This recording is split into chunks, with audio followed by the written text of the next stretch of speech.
you're all waiting for me to call on her. But before that, I'd like to welcome you all back to Star Magic Spotlight Press Con. Ako po si Ai de la Cruz, your host for today.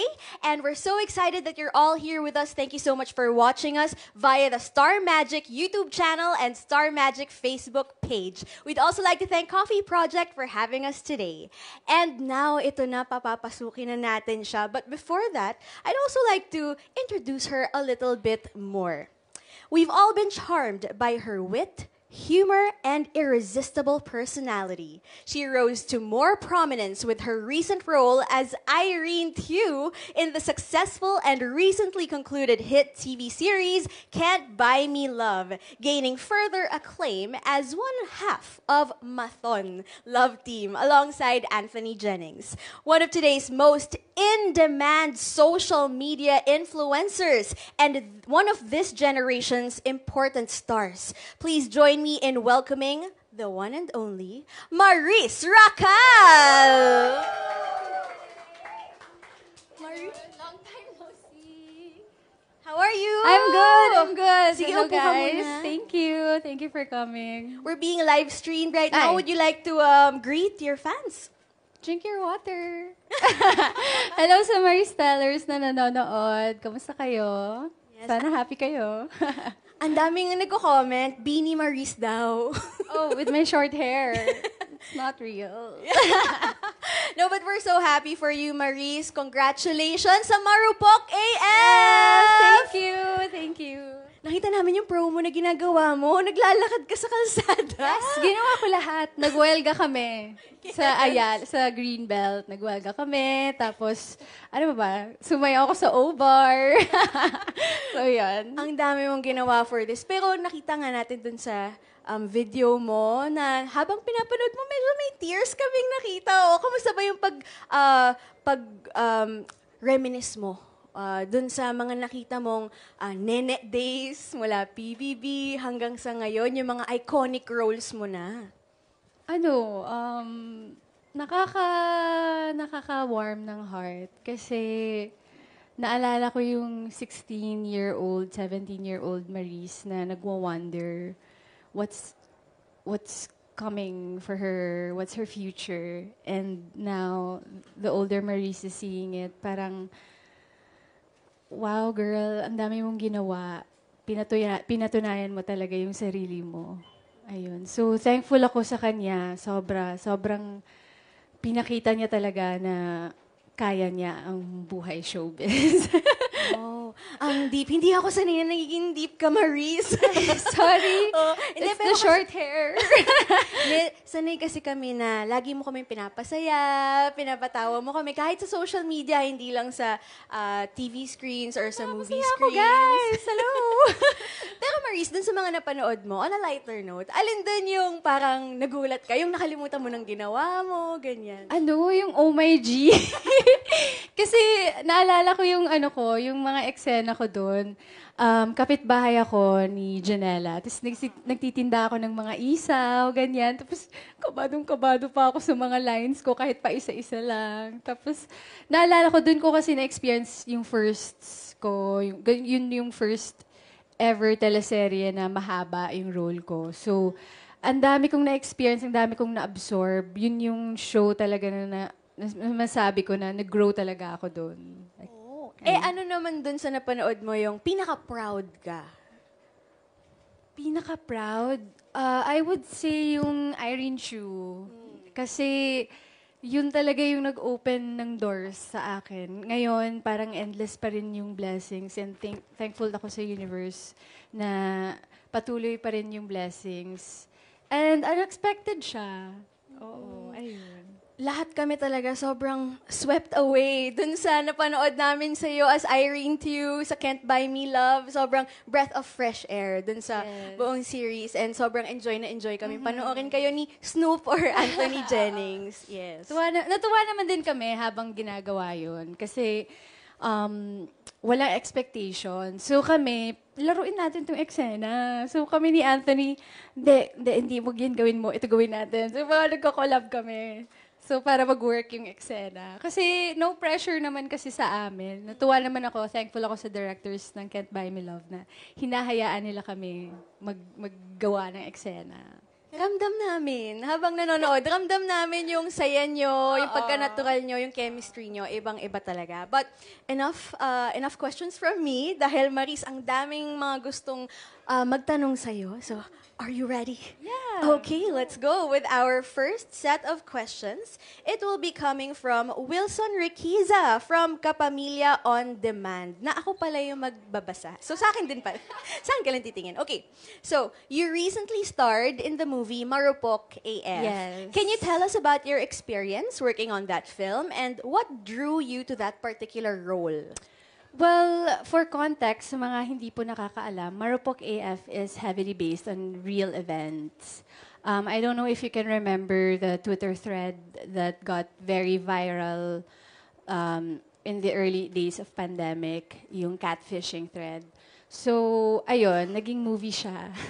And upon knowing na ako ang magpa-play ng character, nagulat ako, as in like, pressure talaga, because it's real. These are real people. So, I made sure na may consent, may green light from the real people. So, ayun, with making the film, na-challenge ako kasi before Irene Chu, Beanie was the first complex character that I portrayed.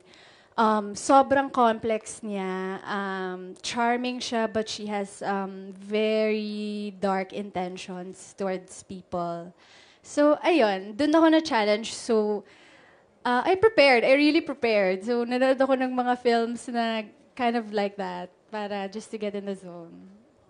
Oh, interesting. At saka ngayon, showing siya, guys. Yeah, So, showing siya ngayon sa Ayala Mall Cinemas. So, I hope you support it and watch it. ang dami nga nagko-comment, nababasa ko kanina kasi nga live stream tayo. Sabi nila, bukas manonood kami with my family, mga ganon. Thank you guys. Yay. Thank you. And second part ng kanyang question ay, do you have any dream directors or actors you would love to collaborate with? Naku, ang dami. Well, siguro ako, makagawa ng pelikula with Derek Cathy. Doon nagka-work na kami sa Can't Buy Me Love. Kasi nag-direct din siya doon for a time. Pero dream ko talaga makagawa ng pelikula with her. And direct Eric Mati. Ayun. Sa actors or actresses naman, Miss Jody Santa Maria. And Nadine Lustre. Who else? Dami pa. Naku, may mga mahabang listahan ako. But let's expound on that. Bakit sila yung pinili mo, Jody and Nadine? Because they're very good actresses. As in, I love how they act because it's real, it's not forced, it's from the heart. The impulses, totoo. So, like, there's no acting talaga. Ganun So, yung mga yeah. gusto mong katrabaho. Opo. Para ma-observe ko din sila at matutunan ko kung paano sila umarte. For betterment ng craft. Yes. Oh, nice. Okay. Now, let's go to our next friend from the media. Okay. Candice Go from Push. Hi, Marie. Hello. Hi. How was your experience portraying a lead role, pero isn't really the protagonist but more of the bida kontra bida in Marupok? To be honest, nako-confuse ako sa feeling. Kasi if it's fiction, masaya. Masaya. Like, na-enjoy ko siya. But, we're dealing with real events kasi. So, ang gray area doon is like, I'm happy naman na natutuwa sila sa character ko. But, ang gusto kong i-sympathize nila talaga ay ang victim, which is the character of EJ Halyarina. And, nung pinortray ko si Beanie, kinalimutan ko rin sineparate ko yung real eh. Tinreat ko yung script as fiction so that I don't judge the character, so that parang tatanggapin ko yung character na buo at para maging tao siya at mapasok ko siya sa sistema ko. So, ayun po. Okay. How important do you think this movie is with regards to LGBTQIA plus visibility and treatment and discrimination against them? Oh, this movie is very important kasi it tackles real issues, which is one of the issues na face ng ating LGBTQIA plus community ay transphobia. It's real and maraming nabubuli araw-araw for just being them. And we don't know that kasi wala naman tayo sa sapatos nila eh. But totoo yung nararamdaman nila. And with this movie, sana ma-enlighten ng maraming tao na to be kinder to other people, especially to our LGBTQIA plus community and the trans people. Kamusta yung O-Bar experience? Ang saya ng over experience ko. Alam mo ba, dream ko yun. Like, fantasy ko yun. The real word is fantasy. Kasi may mga nights talaga na parang, my God, gusto ko mag-perform sa O-Bar talaga. Tapos gusto ko full production. Tapos ganon. Tapos, ayun, nag-isip ako kasi since it's Pride Month and gusto ko magregalo sa community. Parang, pagpa-perform ako kahit walang bayad. Okay lang. Okay, mabuhay yung mga alay. Yes, thank you. Aware kang parang naging icon ka na rin nila. Nako. May nagsasabi ba sa'yo? May lumalapit ba sa'yo? May mga nagsasabi na nagta-title, pero hindi ko pa deserve yun. Na kay Ate Angelica Panganiban ng Corona, guys. Wala sa akin. Pero enjoy ko yung company nila. Mahal ko sila. And I love how real they are. And unapologetic silang maging sila with no filter. Ayun, that's why I love them. Alright, thank you for that question. Now, let's go to Jason Laluna from Certified Kapamilya over there. Hi, Jason. Yes, congratulations sa endorsements. Oh, Sa wow, inyo na rin thank pa yung you. mga kinasal. Salamat. Oo, may linya kasi dun sa Marupok AF na medyo nakakatch ng attention ng mga likers ng page namin. Yung, I know what I did, but I also don't know why I did that. Why I did what I did. So, in real life ba, may nangyari na bang sitwasyon sa buhay mo na nasabi mo na yon or kumbaga relatable yun? Meron. May mga moments naman talaga na may yun, parang mariregret mo, ganun. Yeah, meron din. Napapatanong. Ikaw din naman. Yes. Tapos, may project kayo with Director Jason Laksamana. Yes. May idea na ba kayo kung ano yung characters na ipoportray nyo? Meron na. But, yes. yeah, sorry, what? Yes, What is ito it? yung question. How different and how similar are those characters with Snoreen? Oh, wow. Without spoiling anything. Without spoiling anything, di ang masasabi ko lang iba. Magkaiba sila. Yun lang. First secret lang muna lahat. Thank you, Jason. Now, let's go to our next question from Samantha Prats of Push. Andyan pa ba siya? Okay, dito na tayo sa next. Si Jeff Perdon from Kapamilya Online World. Hi Maris, congratulations. Hello.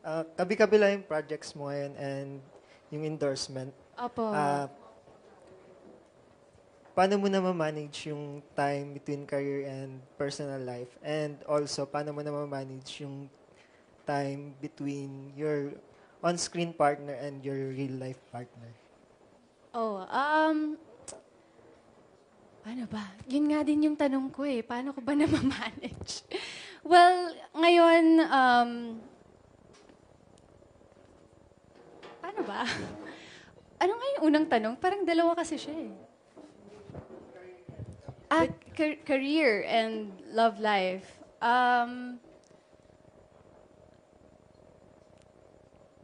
Okay naman. Namamanage naman ng maayos. Ayun lang. On-screen partner and ano. Well, sa amin naman kasi ni Anthony, work is work talaga. And pag uwi ng bahay, you go back to your real selves. ganun naman yung cycle ng buhay as an artist. So yeah, ayun lang. Dapat masaya ka lang sa ginagawa. Thank you. Would you like to go to the next question? Yeah, sure po. Okay. Let's go to Nikki Wang from Manila Standard. Excuse me ulit. Thank you. Hi, Nikki. Hi! Hi Maris, congratulations sa Thank you, yung thank mga bagong project. Kanina dun sa video na pinakita, one of the lines that nag-stuck sa akin yung binubura mo ko sa sarili kong kwento. Now, applying that to your personal life, how do you ensure that you're still the main character in your own story?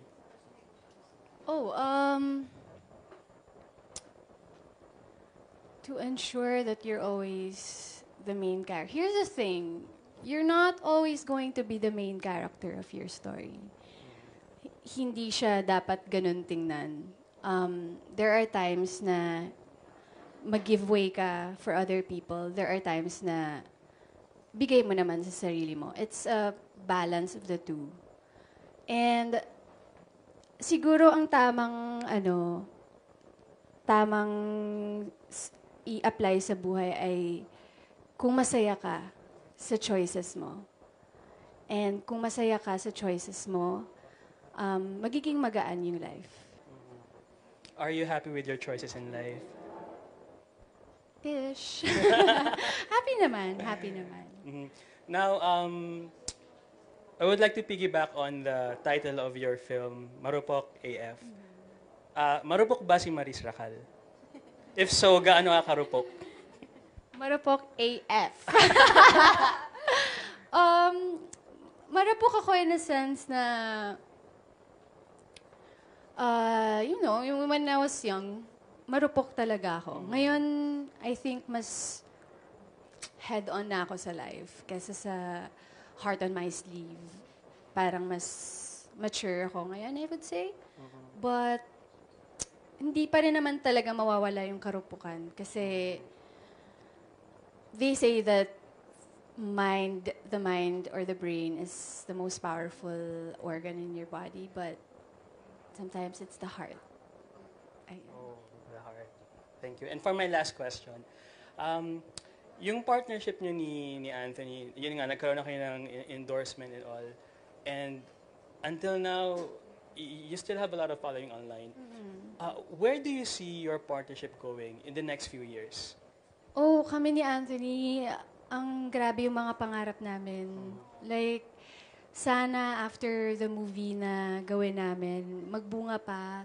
Kasi we have that special, that rapport na hindi ko ma-mimic with other people.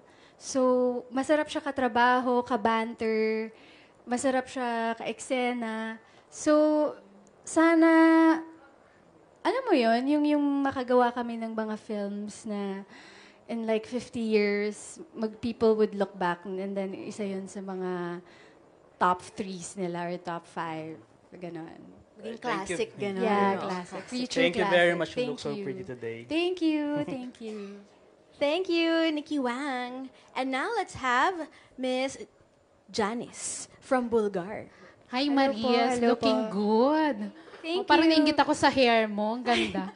Pero ano ba yan? Totoong buhok? Or... Ano lang to, layers lang. Oh. Tapos extensions. Oh, kala ko naman may pinagdadaanan kaya ganyan. Wala po. Wala naman. Oo, kasi alam mo naman sa showbiz, di ba pag nagbago ka ng hairstyle, iisipin nila may pinagdadaanan ka. Hindi, may bagong movie lang napanood. Kaya iba yung... Kaya iba yung look. Oo. Pero kasi Maris, yung love team nyo ni Anthony talagang nag-click, di ba? Sa Can't Buy Me Love.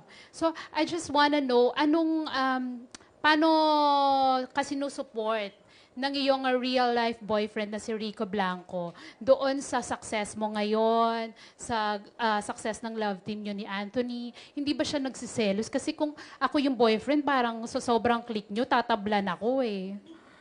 Hindi sila sa Rico. Ayun lang. Supportive siya. So, okay lang ba sa kanya? Kasi balita magkakaroon kayo ng next project ni Anthony. Supportive siya sa next project namin. Yes po. Ano nang development doon? Kailan na Mag-push through ba siya? Magsa-start na po kami soon. Ngayon lang, ni-ready lang yung table readings, yung workshops, ganun po. So, parang ito yung highlight talaga ng career mo, Maris, dahil ang daming nagkagusto dun sa role mo. So, parang talaga ngayon yung year mo, di ba? So, at this point of your life ba, anong mga priorities mo, Maris? Career or personal life? Kasi medyo matagal na rin kay ni Rico. What if, at the height of your career, bigla kang alokin? Uso pa naman yung mga marriage proposal. Focus lang po ako sa career. So, mas priority mo pa rin yung career. Pero do you see yourself ending with Rico?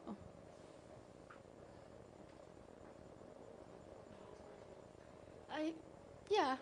Oh, but, sorry. Nagiging emotional ka. Sorry. Would you like to say something?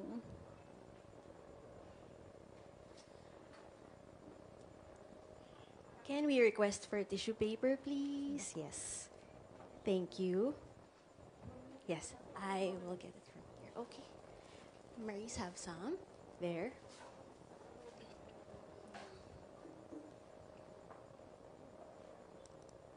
I'm so scared. I'm really scared. Dami kasing tanong about him and I'm tired of smiling and nodding.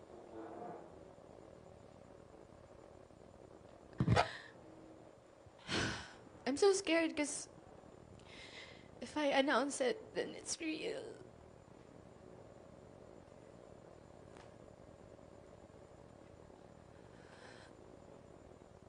But yeah, Rico and I are over. So sorry, Maris.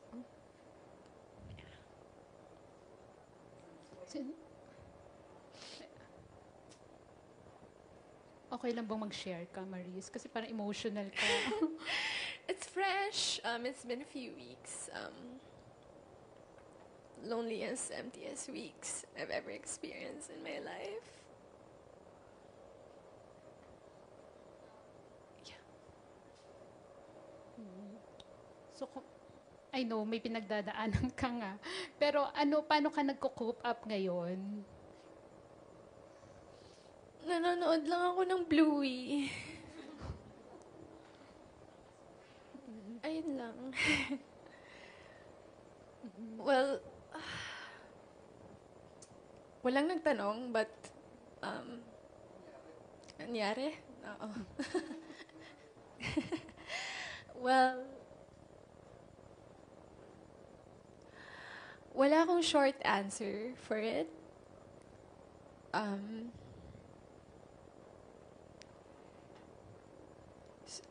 Hindi ko rin siya malabas ng isang statement lang kasi hindi ganun kadali. Hindi ganun kadali. Sobrang complicated niya na situation.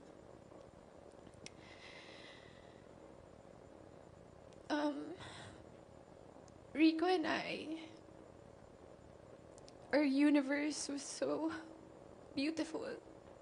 It was so full of love, laughter, music, everything. It's spontaneity, everything. Sa 5 years namin together, we were always on the same page. Always on the same page. But I don't know what happened to me. Maybe I turned to the next page and saw a new perspective sa life.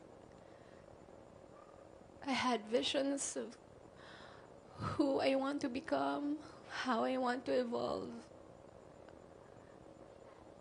I'm so curious about the world. And the truth is, I am going through changes. And alam naman natin yun, change is either good or bad. But what I hate about change is that it's inevitable.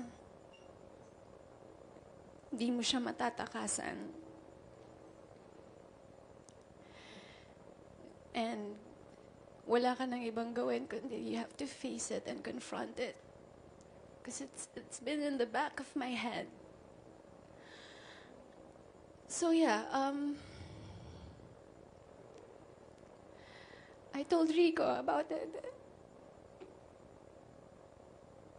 I told him my problems, my issues sa buhay.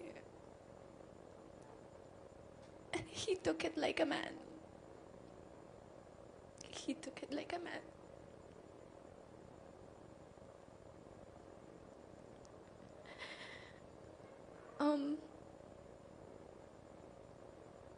It was a very difficult talk because I love him so much. I love him and he loves me, but I have so many questions about my life and how will I go on sa buhay with him when I have so many questions about me, my sense of self. It was so difficult. But it was a very polite separation. Up to the very end of our relationship, it was still full of love, full of understanding. Enrico is one of a kind.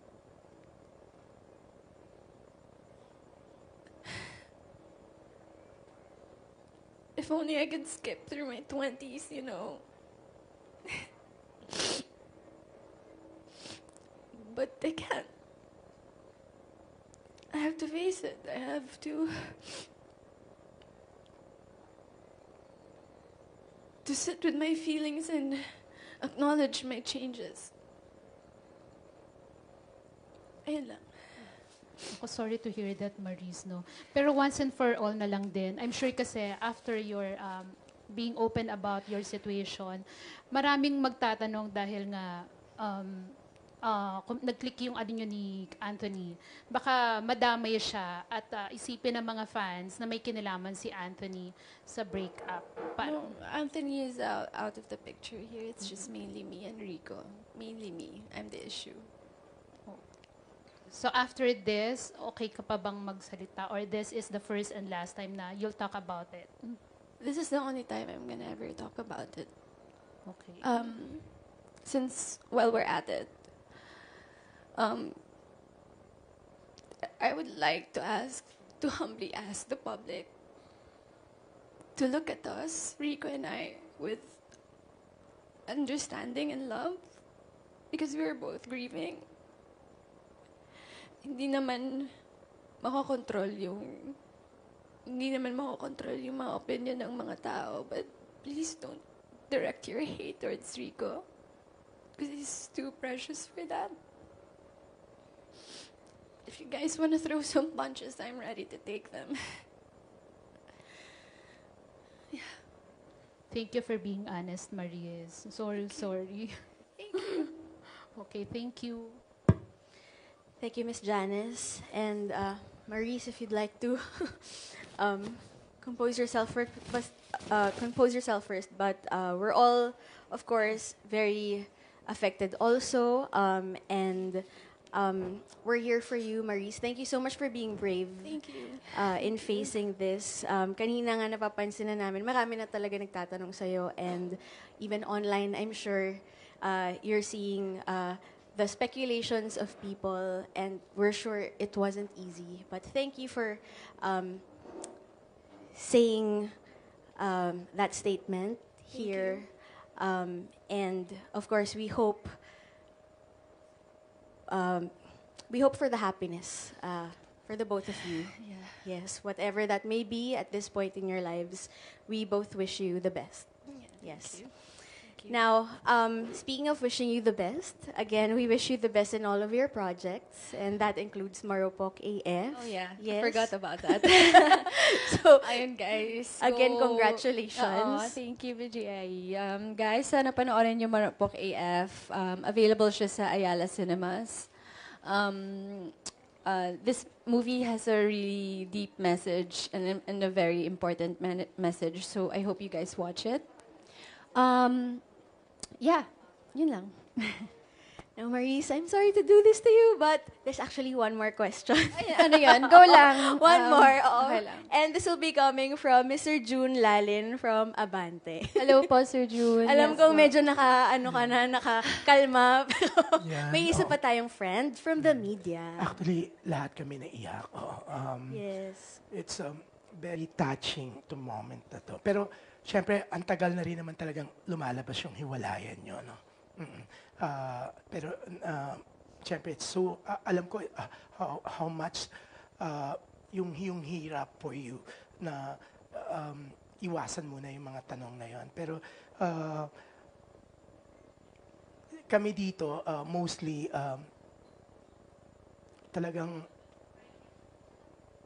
inaangaan ka namin for being brave na, yun nga, magawa mong aminin. And ang ganda ng sinabi mo na wag isisi kay Rico, wag itapon sa kanya lahat ng blame, no?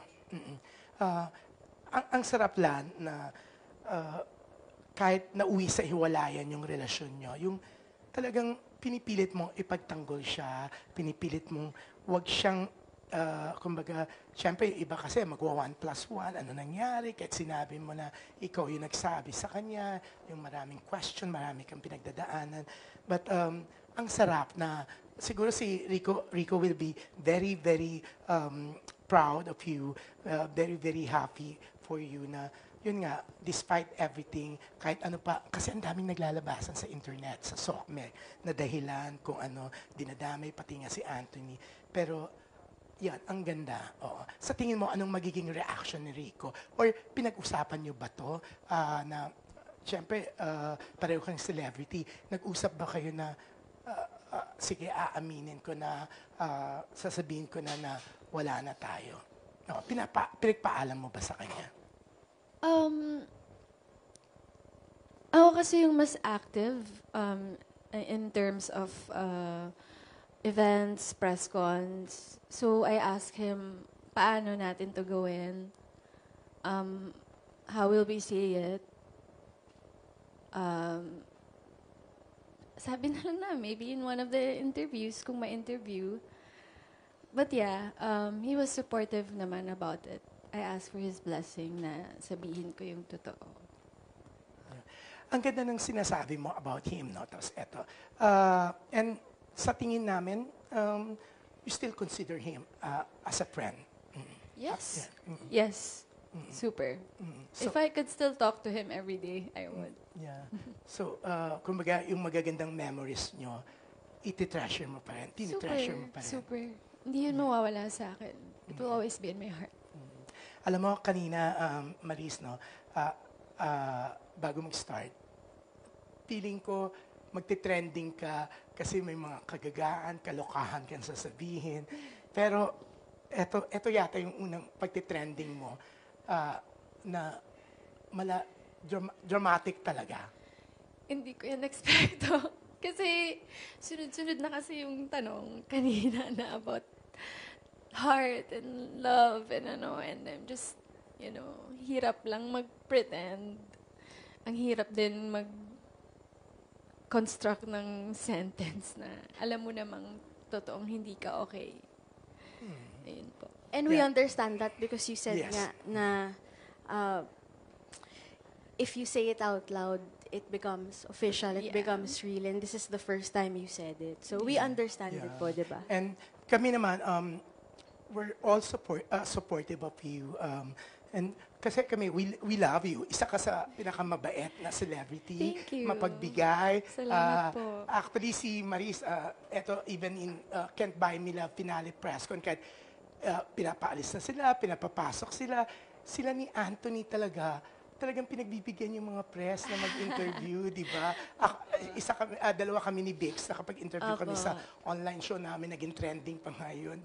Sa kalokahan niya na binasa niyang titi. Pero yun nga, ang bait mo, kasi, kaya ang masasabi ko, we're all here to support you, di ba? Salamat. At least maganda na sinasabi mong you can still be friends, you can still talk to him kahit araw-araw. So, yan. Oo. Feeling namin sa sinasabi mo, kahit siyempre yung iba, maging intriga talaga, madadami si Anthony. Pero feeling namin walang third party. No? Wala naman. Wala. Official, no third party. No third party. Yan. Pero yan, congratulations pa rin sa mga nangyayari sa career mo. Thank you. Yun nga lang, masakit na yung love life mo, you have to sacrifice. Pero at least, you're doing great with your career. So, ako, congratulations dyan. And I hope makapag-heal ka kaagad kasi hindi kami sanay na malungkot ang isang Maris Racar. Yan. Teka lang, balabas yan mamaya. Pero yan, ako, papanoorin ko yung movie mo. Thank you. Support ko sa'yo. Salamat. Kasi Salamat. mabait kang tao. Oh, yan. thank you po. And yun nga, hopefully, you can move on ng madali. Kasi nga, hindi naman kayo magkaaway, di ba? Magkaibigan kayo. Yan. Thank you. Salamat Yun na po. lang, hindi ko nahahabaan ng tanong. Para makaiyak pa siya mabuti. Yan. We love you. I love you guys too. Thank you. Thank you, Sir June Lalin. Of course, we echo his sentiments na talagang we're all here for you, Maris. Thank you so much for being generous this afternoon, and we wish you the best. And now, I'm giving you the floor to say your final message to your fans, to everyone watching. What would you like to say? Mahal ko kayo, Maris Stellers. Thank you. Thank you to the press na pumunta dito. I hope you guys watch Marupok AF. It's still showing on Selective Cinemas and Ayala Mall Cinemas. Ayun. Kahit anumang ibigay ng mundo sa'yo, just be present. Go with the flow. Sakyan mo lang yung mga waves ng buhay. Kahit high yan or mababa, sakyan mo lang. And eventually, dadating ka din sa kung saan mo gusto. No matter what those changes are, yung growth, of course, we would love to see that. Kami ng mga Maris Stellers na nanonood ngayon. We're so proud of you from your whole Star Magic family. We're so proud. Thank you. Isa ka talagang tatak Star Magic artist. And we can't wait for more of your projects in the thank future. Panoorin po natin ang Marupok AF, now showing in cinemas, starring Maris Racal! We love you, Maris!